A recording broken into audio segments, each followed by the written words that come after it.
చెప్పండి. యాక్చువల్లీ ఇప్పుడు కొన్ని సినిమాలకి చెన్నైలో థియేటర్స్ ఇవ్వట్లేదు తెలుగు సినిమాలకి అనేది ఉంది. బట్ ఇక్కడ చూస్తే మనకి ఏ మూవీ అయినా కూడా థియేటర్స్ ఓపెన్గానే ఇస్తారు.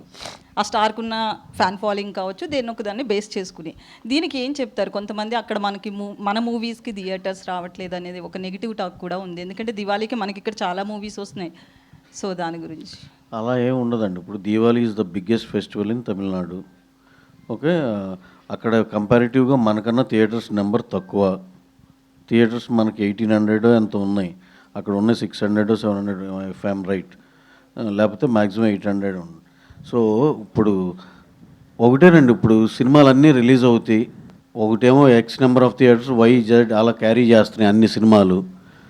ఫస్ట్ డే టాక్ని బట్టి అవి అడ్జస్ట్ అయిపోతూ ఉంటాయి.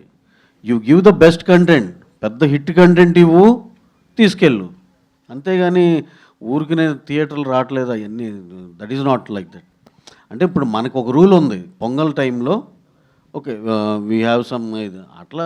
ఇప్పుడు ఇదంతా అందరికి ఓపెనే కదా, that is not like that. ఎవరిని అలా ఆ విధంగా బ్లేమ్ చేయొద్దు. ఇప్పుడు నిజంగానే మన పొంగల్ టైంలో దానికి ఒక డిబేట్ ఉంది, అవన్నీ దట్ ఈస్ డిఫరెంట్ స్టోరీ. ఇప్పుడు అక్కడ Diwali is the biggest festival. And again మరి మీరు దేని ఉద్దేశించి అంటున్నారు నాకు తెలియదు, కానీ నేను జనరలైజ్ చేసి చెప్తున్నది. ఓకే, దాంట్లో ఏ సినిమా బాగుంటే ఆ సినిమా షోలు మ్యాక్సిమం వచ్చేస్తాయి. అది అసలు ఎవరికి వరి అవ్వాల్సింది లేదు, ఎవరు కంగారు పడాల్సిన అవసరమే లేదు. ఈ సినిమా గురించి కూడా చెప్పాలి కాబట్టి నేను చెప్తున్నా. ఇప్పుడు ఎక్స్ట్రాడినరీ సినిమా అండి, బ్రహ్మాండంగా ఉంది, బ్లాక్ బస్టర్ సినిమా.